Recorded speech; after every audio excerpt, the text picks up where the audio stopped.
Hi అండి. నమస్తే. Welcome to Suhasini's kitchen. నేను మీ సుహాసిని రెడ్డి.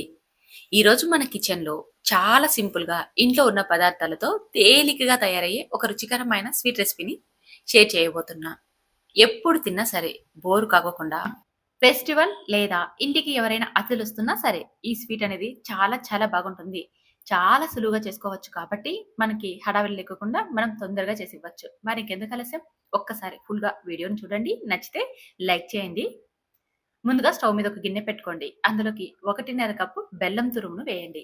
తర్వాత అదే కప్పుతో 2 కప్పుల నీళ్ళని వేసుకోవాలి. 1:30 కప్పు బెల్లం తురుముకి 2 కప్పుల వాటర్‌ని వేసేసుకొని మంటను లో ఫ్లేమ్‌లో ఉంచేసి బెల్లాన్ని కరిగేంత వరకు కరిగించండి. బెల్లం కరిగాక ఇప్పుడు మంటని మీడియం ఫ్లేమ్‌లోకి టర్న్ చేసేసుకొని బెల్లం వాటర్‌ని ఇలా ఉడికించండి.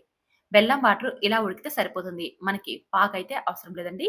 ఇలా వాటర్ అంతా బాగా చక్కగా ఉడుకుతున్నప్పుడు ఇప్పుడు స్టవ్ ఆపేసేసుకొని వీటిని స్టవ్ మీద నుంచి దించేసేసి మూత పెట్టి పక్కనుంచండి. ఇప్పుడు స్టవ్ మీద కడాయి పెట్టేసేసుకొని అందులోకి 3 స్పూన్ల దాకా నెయ్యిని వేయండి. నెయ్యి కరిగాక మన దగ్గర ఉన్న డ్రై ఫ్రూట్స్‌ని వేసి వేయించుకోవాలి. నేనిక్కడ డ్రై ఫ్రూట్స్ వేసే క్లిప్ మిస్ అయిపోయిందండి.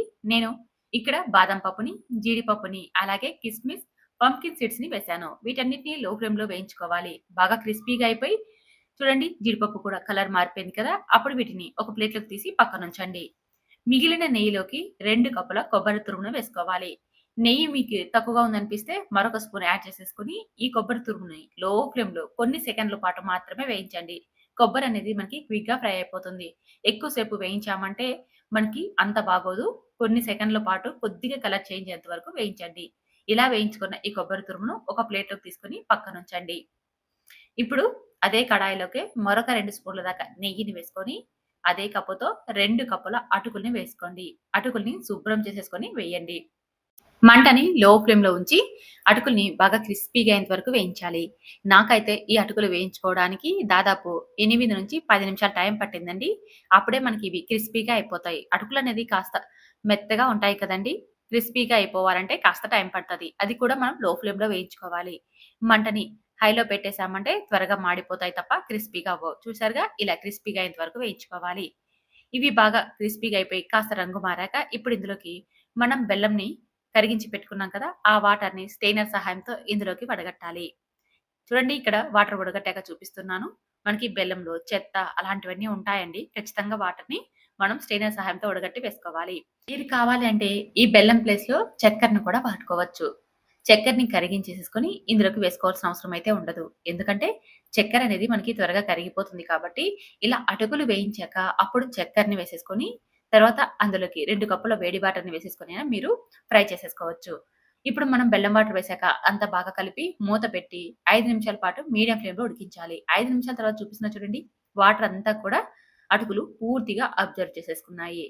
ఇప్పుడు ఏ మాత్రం కూడా తడి లేకోకుండా ఇదంతా మంచిగా ఫ్రై అయిపోవాలి. అందుకని మంటని మీడియం ఫ్లేమ్‌లోకి, లో ఫ్లేమ్‌లోకి అడ్జస్ట్ చేసేసుకుంటూ మరొక 5 నిమిషాల పాటు ఫ్రై చేయండి.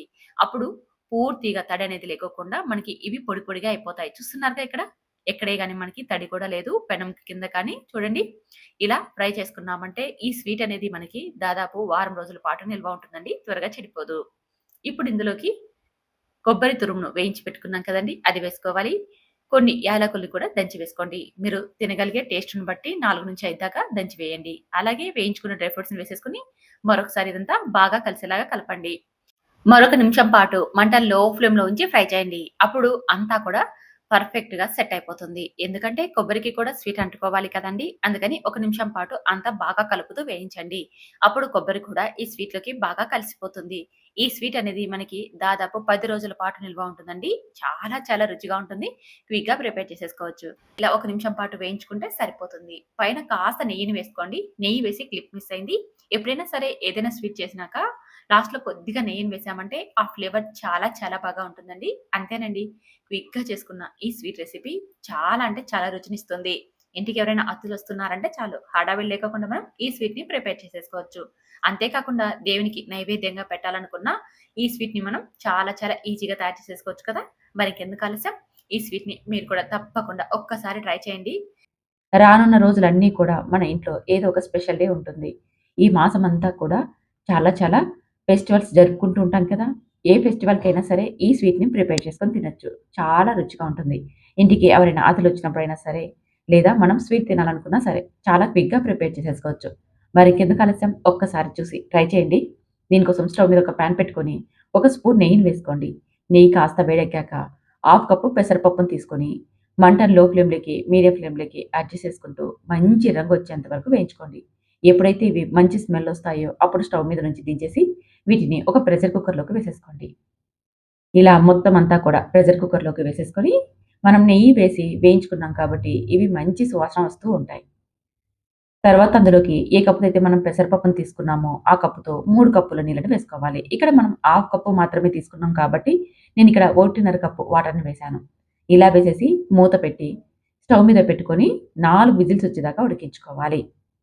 ఈ పప్పు ఉడికేలోపు మనం మరొక బౌల్ తీసుకొని, అందులోకి 1 కప్పు బెల్లం తురుము తీసుకోవాలి. హాఫ్ కప్పు పెసరపప్పు తీసుకున్నాం కదండీ! 1 కప్పు బెల్లం తురుమైతే మనకి స్వీట్ అనేది పర్ఫెక్ట్‌గా సరిపోతుంది. అలాగే అందులోకి హాఫ్ కప్ వాటర్‌ని వేసేసి, ఇదంతా కూడా స్టవ్ మీద పెట్టి లో ఫ్లేమ్‌లో బెల్లాన్ని బాగా కరిగించుకోవాలి. మనకిక్కడ బెల్లం అనేది పాకేమీ అక్కర్లేదండి. బెల్లం చక్కగా కరిగితే సరిపోతుంది. ఇలా ఉండలు లేకోకుండా బెల్లాన్నంతా బాగా కరిగించి, స్టవ్ మీద నుంచి దించి పక్కన పెట్టేసేసి మూత పెట్టేయండి. చూడండి ఈలోపు మనకి పప్పనేది చక్కగా ఉడికిపోయింది కదా! 4 విజిల్స్ వచ్చాక ఆవిరి మొత్తం పోయాక మూత తీసి మీకు చూపిస్తున్నాను చూడండి. పప్పు మనకి బాగా ఉడికిపోయింది. అలాగే మనం తీసుకున్న నీళ్లు కూడా పర్ఫెక్ట్‌గా సరిపోయాయి. ఇప్పుడు ఈ పప్పుని కాస్త గరిటెతో మెత్తగా మెదుపుకోవాలి.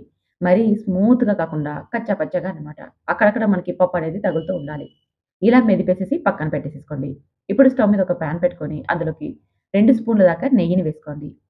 అందులోకి ఒక 10-20 దాకా జీడిపప్పు ముక్కల్ని, అలాగే కొన్ని ద్రాక్షను గూడా వేసేసుకొని, వీటిని లో ఫ్లేమ్‌లో మంచి రంగొచ్చేంత వరకు వేయించుకోండి. చూడండి ఈ విధంగా వేగిన వీటిని ఒక ప్లేట్‌లోకి తీసుకొని పక్కన పెట్టేసేసుకోండి. ఇలా మంచి రంగొచ్చాయంటే మనకి తినేటప్పుడు బాగా క్రిస్పీగా ఉంటాయి. ఇప్పుడు అదే నెయ్యిలోకి హాఫ్ కప్పు బొంబాయి రవ్వని తీసుకోండి. మనం హాఫ్ కప్పు పెసరపప్పుని తీసుకున్నాం కదా! ఇప్పుడు ఒక హాఫ్ కప్పు బొంబాయి రవ్వ తీసుకుంటే సరిపోతుంది. ఇదంతా కూడా మంటని లో ఫ్లేమ్‌లోకి, మీడియం ఫ్లేమ్‌లోకి అడ్జస్ట్ చేసుకుంటూ మంచి రంగు వచ్చి, స్మెల్ వచ్చే వరకు బాగా వేయించండి. ఎప్పుడైతే మంచి సువాసన వస్తుందో, అప్పుడు ఇది మనకి బాగా వేగిపోయినట్టు.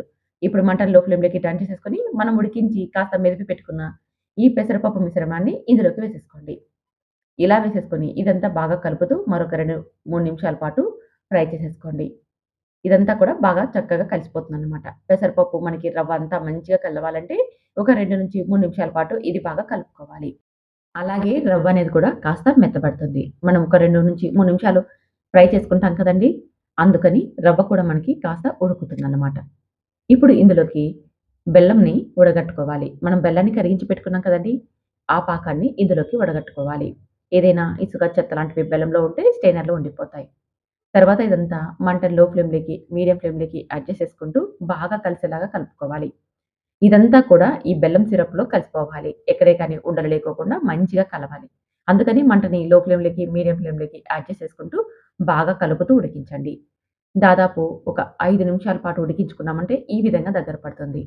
ఇలా దగ్గర పడ్డాక ఇప్పుడు మంటను పూర్తిగా లో ఫ్లేమ్‌లోకి టర్న్ చేసేసుకొని మరొక స్పూన్ నెయ్యిని, అలాగే కొద్దిగా యాలకులను దంచి ఆ పౌడర్‌ని వేసేసుకోండి. మంచి స్మెల్ ఒస్తూ చాలా బాగుంటుంది తినడానికి. ఇదంతా లో ఫ్లేమ్‌లోనే మరొక 5-10 నిమిషాలు ఫ్రై చేసేసుకోవాలి. అప్పుడు మనకిది పాన్ నుంచి సెపరేట్ అవుతుంది. ఇప్పుడు మంటని హై ఫ్లేమ్‌లోకి పెట్టేసారంటే త్వరగా అడుగంటేస్తుంది. ఇక్కడ నాన్ స్టిక్ పాన్ కాబట్టి అడుగంటదు. మీరు స్టీల్ పాన్‌లో కానీ, లేదా ఏదైనా ఐరన్ కడాయిలో కానీ తయారు చేసుకుంటున్నట్టయితే మనకి త్వరగా అడుగంటేస్తుంది. అందుకని మంటని పూర్తిగా లో ఫ్లేమ్‌లోకి టర్న్ చేసేసుకొని, ఇదంతా కూడా పెనంకి ఇలా సెపరేట్ అయ్యేంత వరకు ఫ్రై చేసేసుకోవాలి. ఇలా మనం కాస్త టైం పట్టి ఫ్రై చేసుకున్నామంటే, దాదాపు ఇది మనకి 10 రోజుల పాటు నిల్వ ఉంటుంది. 10 రోజుల పాటు మనం ఈ స్వీట్‌ని బయట పెట్టేసేసుకొని కూడా ఎంచక్కా తినేయొచ్చు. మనం ఫ్రిడ్జ్‌లో పెట్టుకున్నా సరే, ఈ స్వీట్ అనేది మనకి త్వరగా పాడవదు. అందుకని లో ఫ్లేమ్‌లో మరొక 10 నిమిషాల పాటు బాగా ఫ్రై అవ్వనివ్వండి. అప్పుడు ఇదంతా కూడా మనకి తడి లేకోకుండా మంచిగా ఫ్రై అయిపోతుంది.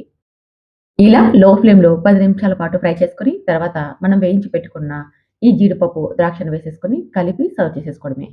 ఇది చల్లారిన తర్వాత తిన్నా, వేడిగా తిన్నా చాలా చాలా బాగుంటుంది.